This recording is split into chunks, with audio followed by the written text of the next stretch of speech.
সরাসরি মমতা বন্দ্যোপাধ্যায় বিপদে পড়তে চলেছেন, এটারই কিন্তু তার আগাম ইঙ্গিত। আমার মনে হয় শুধুমাত্র ইডির সঙ্গে নয়, সিবিআইয়ের সঙ্গেও কিছু প্রাথমিক কোনো কথা হয়েছে ইডি আধিকারিকদের, এবং মুখ্যমন্ত্রীর কিন্তু বিপদ আছে। এত সম্পত্তি, মানে ওনার যে রেশিওটা আছে না, আদানি আম্বানিরাও না ওনাকে দেখে চমকে যাবে যে কিভাবে তৃণমূল কংগ্রেস করলে সফল ব্যবসায়ী হওয়া যায়। কলকাতায় আসছেন রাহুল নবীন, তিনি হচ্ছেন ইডির ডিরেক্টর, এবং তিনি আসবেন শুধু না, তিনি বেশ কিছু বৈঠক করবেন ইডির আধিকারিকদের সঙ্গে সিজিও কমপ্লেক্সে বসে। এবং এইটা কি রাজ্য সরকারের পক্ষে বেশ অ্যালার্মিং বলে মনে হচ্ছে?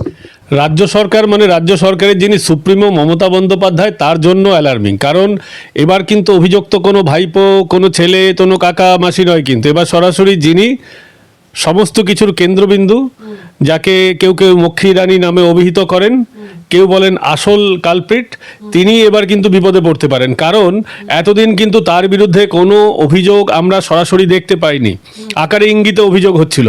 এবারে তিনি নিজেই কিন্তু বিপদে নিজেকে ফেলে দিয়েছেন, নিজেই ফাইল চুরি করে পালিয়েছেন, গোটা ভারতের এবং বিশ্বের সংবাদ মাধ্যম দেখেছে। উনি আবার নিজে বাইরে এসে বলেছেন, দেখুন, আবার উনি সেটাকে গ্যালারি শো করেছেন।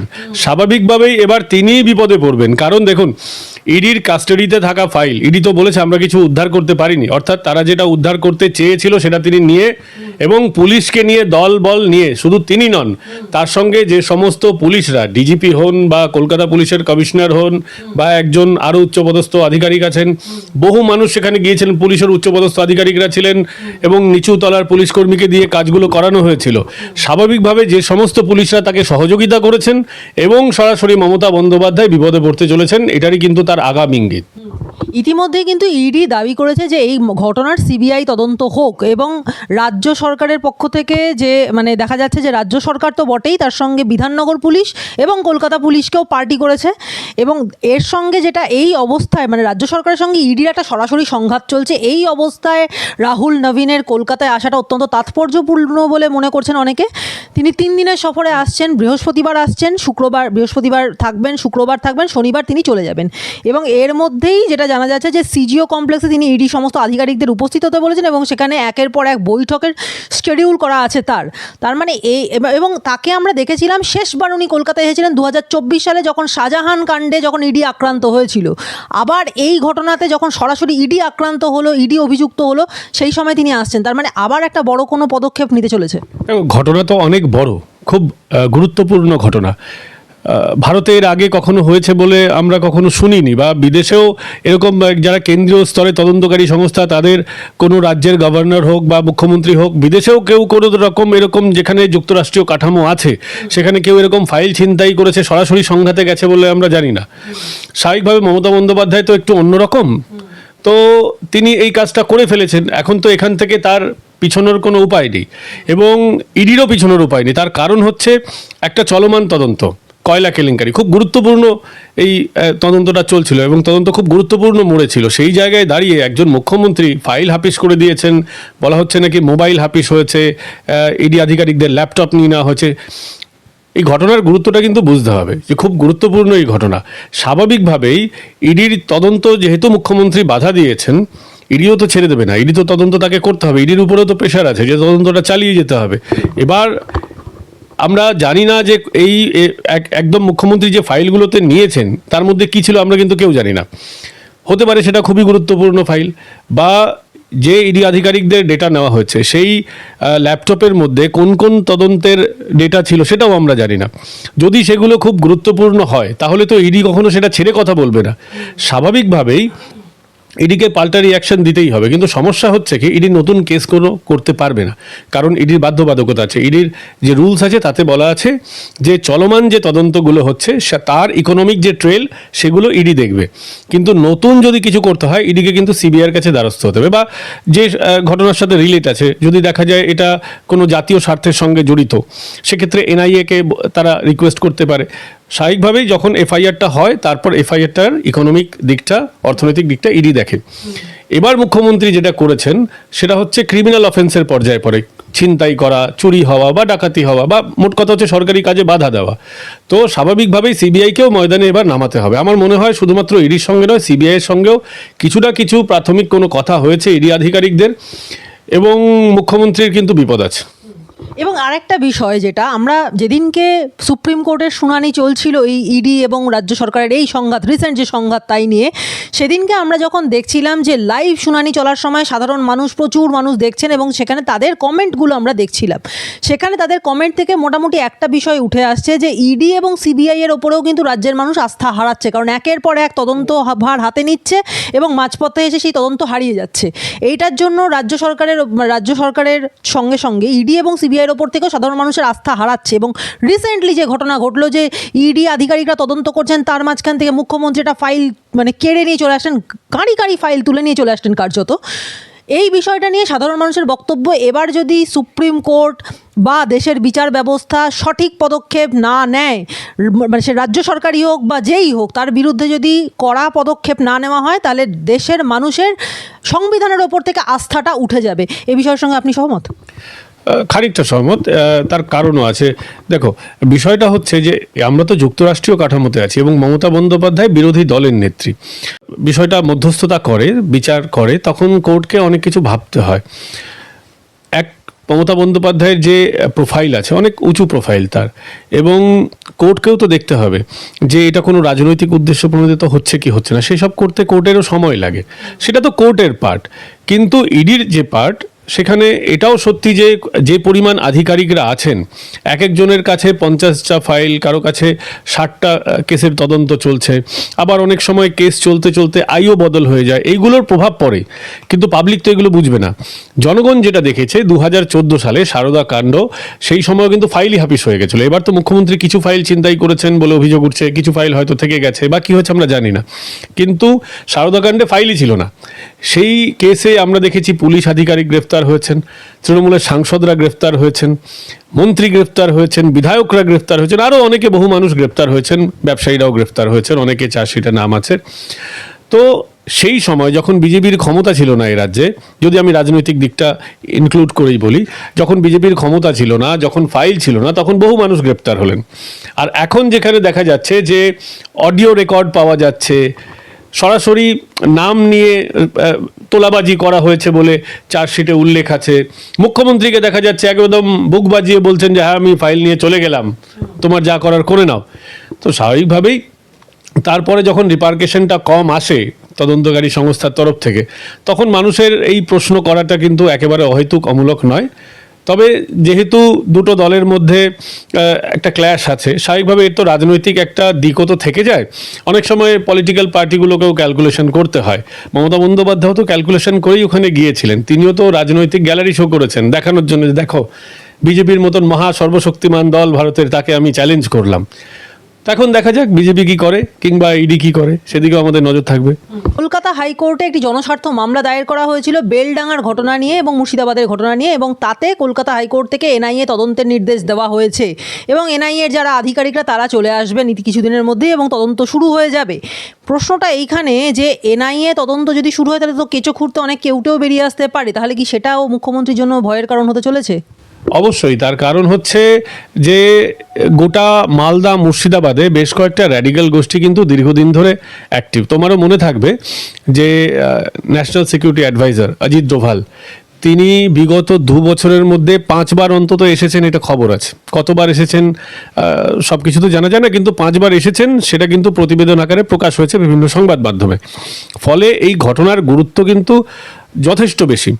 আমরা এর আগেও দেখেছি যে এই মালদা এবং মুর্শিদাবাদ, এই দুটো জেলায় বিভিন্ন সময়ে বিভিন্ন র্যাডিক্যাল গোষ্ঠী কিন্তু এই ধরনের কাজ করেছে। কালিয়াচকের আজ থেকে বহু বছর আগে, সালটা আমার এক্স্যাক্টলি মনে নেই, একটা দাঙ্গা হয়েছিল, তার পিছনে ছিল সেখানকার কিন্তু পপি ইকোনমি, অর্থাৎ আফিম চাষ। সরকার পুরোপুরি তারপর সেটাকে ব্যান করে দেয়। তো কোনো একটা গোষ্ঠী এই কাজটা করিয়েছে কিনা সেই বিষয়ে তো আমরা এখনো শিওর হতে পারছি না, হতেও তো পারে। কারণ হুমায়ুন কবিরের দলের তরফ থেকে বলা হয়েছে যে নির্দিষ্ট একটি নাম নিয়ে যে ওই ব্যক্তি এই বিষয়ের পিছনে আছে, এবং বিভিন্ন সংবাদ মাধ্যমে প্রকাশ হয়েছে যে একজন ইমাম এটাকে উস্কে দিয়েছেন। তার পেছনে কাদের মদত রয়েছে সেটা তো আমরা জানি না এখনো, সেটা তো তদন্ত করে দেখতে হবে।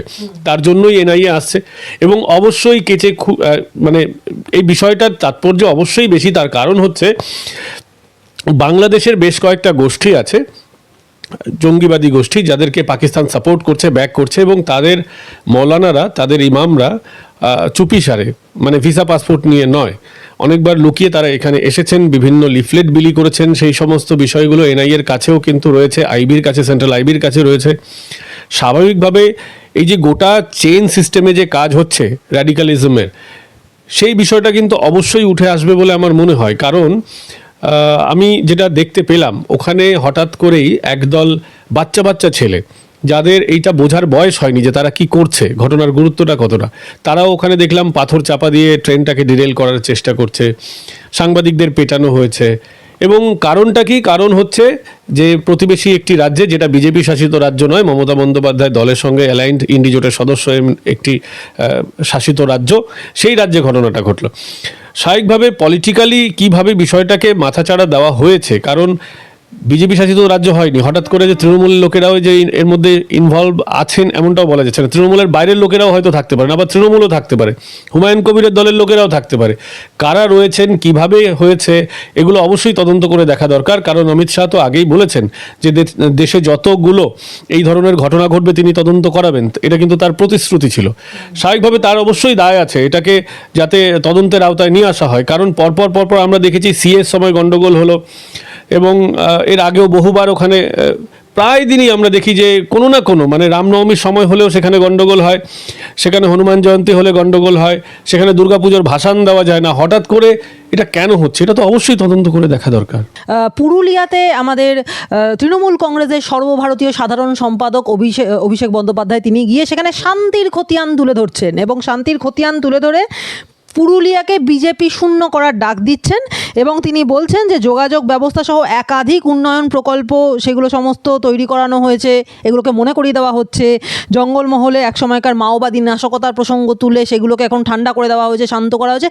অর্থাৎ এই রাজ্য জুড়ে যা যা অশান্তি চলছে সেগুলোকে আমরা চোখ বন্ধ করে ভুলে যাই, শান্তির খতিয়ানটুকু আমরা শুধু মাথায় রাখি। এবং এই বার্তা পুরুলিয়ায় দাঁড়িয়ে পুরুলিয়ার মঞ্চ থেকে অভিষেক বন্দ্যোপাধ্যায় দিচ্ছেন। কি বলবেন এ বিষয়ে? আমি ওই লাইনটা থেকে শুরু করি, মাওবাদীর বিষয়টা থেকে। মাওবাদী সমস্যার সমাধান হয়েছে উনি বলছেন। আচ্ছা, এই রাজ্যে মাওবাদী সমস্যাটা উদ্ভব হয়েছে কবে থেকে? একটা বৈঠক হয়েছিল সল্টলেকে, জনৈক কাকিয়ে শিল্পীর বাড়িতে, সেখানে মুকুল রায় ছিলেন, সেখানে আরও অনেকে ছিলেন, এবং বলা হয় যে সেখানেই নাকি গোটা বাম আমলে যে মাওবাদী কার্যকলাপ হবে, কিষাণজির গোটা সিস্টেমটা, ওখানে নাকি সেই নীল ছক আঁকা হয়েছিল আর কি, ব্লু প্রিন্ট তৈরি করা হয়েছিল ওই কাকিয়ে শিল্পীর বাড়িতে। পরবর্তীকালে মমতা বন্দ্যোপাধ্যায় এর দায়টা শুভেন্দু অধিকারীর ঘাড়ে চাপিয়েছিলেন, যে শুভেন্দু অধিকারী নাকি করিয়েছিলেন। তার মানে মমতা বন্দ্যোপাধ্যায় নিশ্চয়ই কিছু জানেন। আমি ধরে নিচ্ছি মমতা বন্দ্যোপাধ্যায় সম্পূর্ণ সত্য তো বলে না, কিছু সত্য উনি বলেন। তা আমি ধরে নিচ্ছি যে মমতা বন্দ্যোপাধ্যায় নিশ্চয়ই জানতেন কি হচ্ছে না হচ্ছে। তাহলে তিনি সেই সময়টা হতে দিলেন কেন? কেন সেই সময় সরকারকে বললেন না? কেন ওর বেনিফিটটা নিলেন? শুধুমাত্র মাওবাদী সমস্যা না, সেই সময় আমি বারাসাতে সাংবাদিকতা করতাম, বারাসাতের পাশেই হচ্ছে শাসন। ওখানে মাওবাদীদের মতো পোশাক পরে তৃণমূলের কর্মীরা, এমনকি সিপিএমের বিভিন্ন ব্যাগ বা সিপিএমের যেরকম অ্যাটায়ার হয়, লাল জামা কাপড় বা লাল টুপি, এই সমস্ত পরে তৃণমূলের কর্মীরা গুলি চালিয়েছিল। আমাদের নিজের চোখে দেখা শাসনের ঘটনা। ওই সময় গোটা রাজ্যটাকে অশান্ত করেছিল তৃণমূল কংগ্রেস। পরবর্তীকালে সেই কিষাণজিকে খতম করে দেওয়া হলো কয়েকদিনের মধ্যে। সমস্যার সৃষ্টিটাই করেছে তৃণমূল কংগ্রেস, এবং যেই সমস্ত উন্নয়নে তিনি খতিয়ান দিচ্ছেন ওইগুলো উন্নয়ন না, ওইগুলো হচ্ছে পরিষেবা। ওটা সরকারের দায়িত্ব। রাস্তা তৈরি করা, ড্রেন তৈরি করা, এটা সরকারের দায়িত্ব। কিন্তু এরা এই উন্নয়নটা কেন করেন? নিজের উন্নয়ন করার জন্য। আচ্ছা বলুন তো, এই অভিষেক বন্দ্যোপাধ্যায় 2014 আগে তার সম্পত্তির খতিয়ান কী ছিল, এবং কোন জাদু বলে তিনি 10 বছরের মধ্যে কয়েকশো কোটি টাকা সম্পত্তি করলেন?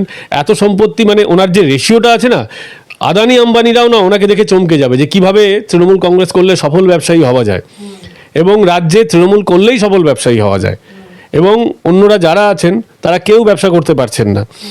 যদি প্রকৃত উন্নয়ন করতে হতো, হিউম্যান রিসোর্সের ডেভেলপমেন্ট করতে হতো, তাহলে এই রাজ্যে শিল্পের প্রয়োজন ছিল, যেটা ওনার পিসিমণি তাড়িয়ে দিয়েছেন টাটা থেকে, এবং কোনো শিল্প করতে দেননি। শুধু ঢপের শিল্প হয়, মৌ চুক্তি স্বাক্ষর হয়, আর তারপরে সমস্ত কিছু ধামাচাপা পড়ে যায়। উন্নয়ন যেটা তিনি বলছেন ওটা কোনো উন্নয়নই না, ওটা হচ্ছে পরিষেবা, এবং এটা সরকারের দায়িত্ব। এবং সেখানেও পরিষেবা তারা কেমন দেন? গোটা পশ্চিমবঙ্গে একটাও রাস্তা ভালো আছে, সেটা পিডব্লিউডির রাস্তা হোক, পঞ্চায়েত পুরসভার যেখানকার রাস্তা হোক, উনি কিসের উন্নয়নের খতিয়ান দিচ্ছেন? ওনার পিসিমণি বলেছিলেন 10 বছর আগেই, যখন 5 বছর হয়েছে সরকার, উনি 100% কাজ করে দিচ্ছেন। তা 100% কাজ করে দেওয়ার পর এখন তাহলে কিসের জন্য কাজ করছেন? ওনাদের তো নিজের কথাবার্তার ঠিক নেই।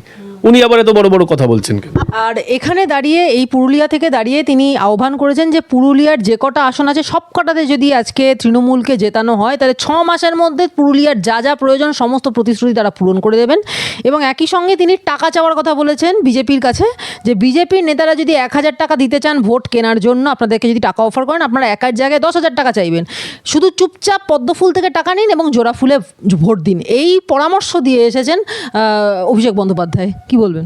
উল্টোটাও তো হতে পারে, তৃণমূলের কাছ থেকে টাকা, কারণ টাকা হচ্ছে তৃণমূলের কাছে। বিজেপির কাছে যদি টাকা থাকতো তো বিজেপি অনেক দিন আগে টাকা ছড়িয়ে জিতে যেতে পারতো। টাকা তো রয়েছে সবটাই তৃণমূলের কাছে। সিন্ডিকেট করে কারা? এই রাজ্যে যারা সিন্ডিকেট করে তাদের তৃণমূল করে। এবং যিনি বলছেন এই কথাগুলো তার বিরুদ্ধেই তো সব থেকে বেশি তোলাবাজির অভিযোগ। 2014 আগে যিনি টালির বাড়িতে থাকতেন, 2014 পরে যিনি প্রসাদোপম বাড়ি করেছেন, তার কাছেই তো টাকা আছে। তিনি টাকার কথাটা ভালো বোঝেন।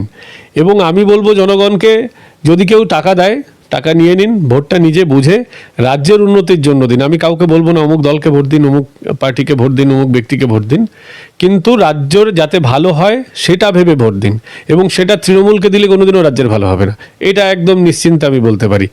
এবং পুরুলিয়ার মানুষরা, ওখানে তো কোনো শিল্প কল কারখানা নেই। ওখানে যারা লোধা শবর সম্প্রদায়ের মানুষ আছেন, যারা আদিবাসী মূল নিবাসী মানুষ আছেন, যারা জল জঙ্গলের সঙ্গে মিশে থাকেন, তারা তো জানেন ওখানে কি অবস্থা রয়েছে। মানুষকে যদি এগোতে হয় তাহলে এই ব্যবস্থার মধ্যে কোনোদিনও সেটা সম্ভব নয়। এবং সেই কারণেই বারংবার পুরুলিয়ার মানুষ তৃণমূল কংগ্রেসের থেকে মুখ ফিরিয়ে নিয়েছে।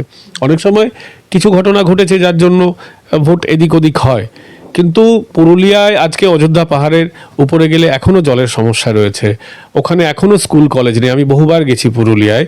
পুরুলিয়ার প্রত্যন্ত অঞ্চলগুলোতে মানুষের দৈনন্দিন জীবনের প্রত্যেকটা যা যা লাগে কিছুই ওখানে নেই।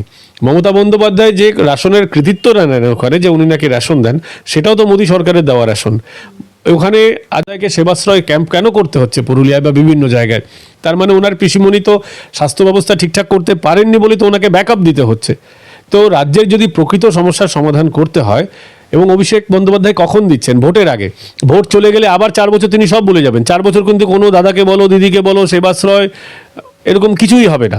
স্বাভাবিকভাবে যদি স্থায়ী সমাধান করতে হয় তাহলে এই রাজ্য সরকারটাকে লাথি মেরে সরাতে হবে। না হলে এই জগদ্দল পাথর সিপিএমের মতোই কিন্তু বসে গেছে। এবং ভোটে জেতার জন্য যত রকমের অন্যায় দুর্নীতি সমস্ত রকম কিন্তু এরা সব চালিয়ে যাচ্ছে। এবং এইটাকে আটকাতে গেলে মানুষকে এক হতে হবে এবং তৃণমূলের বিরুদ্ধে সঠিক জায়গায় ভোট দিতে হবে। একই রাস্তায় চিকিৎসক থেকে শিক্ষক থেকে আশাকর্মী সবাই বসে আছেন এবং বঞ্চিত হয়ে। কি বলবেন এ বিষয়ে?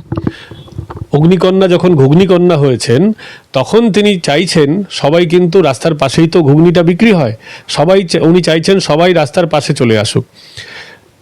এই পথই কিন্তু পথ দেখাবে। আজকে প্রত্যেকে মার খাচ্ছে, ছাত্ররা মার খাচ্ছে, মহিলারা মার খাচ্ছে, যুবরা মার খাচ্ছে, স্বাস্থ্যকর্মীরা মার খাচ্ছে। এবং আমি আসার সময় আরেকটা জিনিস যেটা আপনি বললেন না, বা আপনি হয়তো, আমি আজকে দেখলাম যেহেতু আমি বলতে চাইছি, মাদ্রাসা শিক্ষকরাও সল্টলেকে বসে আছেন। উল্টো দিকে বইমেলা হচ্ছে বিরাট জাঁকজমক করে। এবং মাদ্রাসা, অর্থাৎ মাদ্রাসায় কারা পড়ান? মুসলিমরাই তো পড়ান। ওখানে পড়তে আসে কারা? মুসলিমরাই তো। এরা তো সবাইকে, মমতা বন্দ্যোপাধ্যায় তো বলেন এরা আমার ভোট ব্যাংক, যে গরু দুধ দেয় সেই গরুর লাথি খাওয়া ভালো। সবাই আজকে কিন্তু রাস্তায় বসে আছে। মমতা বন্দ্যোপাধ্যায় চাইছেন গোটা পশ্চিমবঙ্গ যাতে রাস্তায় বসে যায়। কারণ কারো পকেটে যদি পয়সা থাকে তাহলে তো তৃণমূল কংগ্রেসের দিকে ওরা মুখাপেক্ষী হয়ে থাকবে না। মমতা বন্দ্যোপাধ্যায় কেন ভাতা দিচ্ছেন? ভাতা দিচ্ছেন মানুষের পকেটে পয়সা নেই তো। মানুষের পকেটে যদি পয়সা থাকে তাহলে তারা তৃণমূলের মুখাপেক্ষী হয়ে থাকবে না, তারা মিছিলে হাঁটবে না, তারা সুস্থভাবে নিজের ঘরে বসে কাজ করবে। তৃণমূল কংগ্রেসের গোটা সিস্টেমটা ভেঙে পড়বে। সেই কারণে মমতা বন্দ্যোপাধ্যায় চাইছেন যে গোটা রাজ্যের মানুষ ভিখারি হয়ে যাক, এবং তাহলে তার সুবিধা হবে ভাতা দিতে। মানুষ হাত পেতে ভাতা নেবে, এবং হাত পেতে ভাতা নিলে তারাও বলতে পারবেন যে দেখো তুমি টাকা নিয়েছ হাত পেতে, ভোটটা আমায় দিতে হবে। কিন্তু এই দিন বেশি দিন চলবে না। মানুষ কিন্তু বুঝতে শিখেছে। আজকে মাদ্রাসার যারা শিক্ষক তারাও পথে বসে আছেন, তারাও বুঝতে পারছেন যে মমতা বন্দ্যোপাধ্যায় ভোটটা নিয়েছে কিন্তু আমাদের প্রকৃত উন্নয়ন করেনি বা আমাদের প্রকৃত দাবি দাবা মানেনি। আশাকর্মীদের মমতা বন্দ্যোপাধ্যায় আশ্বাস দিয়েছিলেন কোভিডের সময় 1 লাখ টাকা করে দেবেন ক্ষতিপূরণ হিসেবে। অনেক আশাকর্মী মারা গেছেন, অনেকে অসুস্থ হয়েছেন, অনেকে কোভিডে অনেক রকম শারীরিক সমস্যা হয়েছে তাদের। আজকে চিকিৎসকরা রাস্তায় বসে আছে, বিচারের আশায়, এখনো বিচারটা সম্পূর্ণ হয়নি। কোনো সেগমেন্টে মমতা বন্দ্যোপাধ্যায় একটা কথা রাখেননি।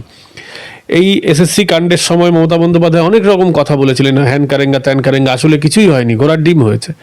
মমতা বন্দ্যোপাধ্যায় একটাও সত্যি কথা বলেন না, তিনি চানই না কারো ভালো হোক, তিনি শুধু নিজে ক্ষমতায় টিকে থাকতে চান, এবং মুসলিমরাও কিন্তু আজকে সেটা বুঝতে পেরেছে। তার জন্যই আজকে দেখুন, এতদিন তো মমতা বন্দ্যোপাধ্যায় 30% ভোট দিয়ে তার খাতাটা খুলতো, মানে অন্যরা পরীক্ষা দিত 70-এ 65-তে 40-এ, আর মমতা বন্দ্যোপাধ্যায় 100-তে 30 পকেটে নিয়ে তার খাতাটা খুলতো। আজকে সেই পরিস্থিতি বদল হয়ে গেছে। হুমায়ুন কবির দল করেছেন, হুমায়ুন কবিরের দলে মুসলিমরা কিন্তু প্রত্যেক দিন নাম লেখাচ্ছে। মুসলিমরা বুঝতে পেরেছে যে মমতা বন্দ্যোপাধ্যায় অর্থাৎ মমতা ব্যানার্জি কখনো কোনো শেখ খান এদের প্রকৃত উন্নয়ন করবে না। আসাদুদ্দিন ওয়াইসিও তো আছেন। হ্যাঁ, অবশ্যই। তার জন্যই কিন্তু আমি আবারও বলবো, এই লক্ষণটা কিন্তু ভালো নয়। র্যাডিক্যাল পার্টি বা ধর্মভিত্তিক পার্টি এটা কোনোদিনও ভালো নয়, মানে তখন কিন্তু মানুষের দাবি দাবা থেকে আবার বিষয়টা ধর্মের জায়গায় চলে আসবে। কিন্তু এটা তো বাস্তব, মমতা বন্দ্যোপাধ্যায় এদের ব্যবহার করেছেন এবং তেজপাতার মতো ব্যবহার করে যখন রান্না হয়ে গেছে ছুঁড়ে ফেলে দিয়েছেন। সেই জন্যই আসাদুদ্দিন ওয়াইসির বারবারন্ত, ওই জন্যই আইএসএফের বারবারন্ত। আমি আবারও বলছি, এটা ভালো নয় এ রাজ্যের জন্য, কিন্তু এটা তো বাস্তব। এরা মমতা বন্দ্যোপাধ্যায়ের কাছ থেকে কিচ্ছু পায়নি। ভাতা তো সবাই নিয়েছে, ভাতা হিন্দুরাও নিয়েছে, মুসলিমরাও নিয়েছে, কিন্তু প্রকৃত উন্নয়ন কারো হয়নি। মমতা বন্দ্যোপাধ্যায় মহাকাল মন্দিরে যাচ্ছেন, কোনো মসজিদ তৈরি করেননি। এবার মসজিদে গেলে কি তিনি বলতে পারবেন যে তোমরা ঠাকুর নমস্কার করো? সাহস হবে তার? আসলে উনি গুলিয়ে দেওয়ার রাজনীতি করেন এবং শুধুমাত্র টিকে থাকার জন্য যখন যেটা করতে হয় সেটা করছেন। তিনি এখন চাইছেন, তিনি বুঝতে পারছেন যে হুমায়ুন কবিররা আমার 30% ভোটের মধ্যে থেকে যদি 10-12% বা 20%ও নিয়ে বেরিয়ে যায়, আমার তো খেল খতম হয়ে যাবে। কারণ হিন্দু ভোটের 56% হচ্ছে বিজেপির কাছে চলে গেছে। স্বাভাবিকভাবেই উনি টিকে থাকার জন্য মন্দিরে গিয়ে বলছেন যে দোয়া পড়ো, আবার মসজিদ করছেনও না, আবার দেখাতেও হবে হিন্দুদের, দেখো আমি তো মন্দিরই করছি। আবার ভোট হয়ে গেলে কিন্তু উনি মসজিদও করে দিতে পারেন যদি ক্ষমতায় আসেন, যদিও সেই সম্ভাবনা নেই। কার্যত তিনি যাচ্ছেন এবং অবশ্যই এবার যাচ্ছেন।